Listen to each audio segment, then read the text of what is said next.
Hello everyone! In this video, I'll show you how to cancel automatic deposits in Robinhood.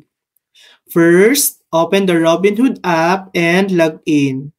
Tap the person icon at the bottom of the screen to go to your profile.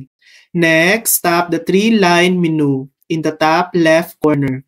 From the menu, tap Transfers, then select Manage Recurring Deposits. Now you'll see a list of your automatic deposits. Tap the one you want to cancel. At the bottom, tap Edit Investment. Then tap End Investment. Confirm the cancellation and you're done. And that's it. That's how to cancel automatic deposits in Robinhood. Thanks for watching. If this video helped you, please like and subscribe for more helpful tutorials.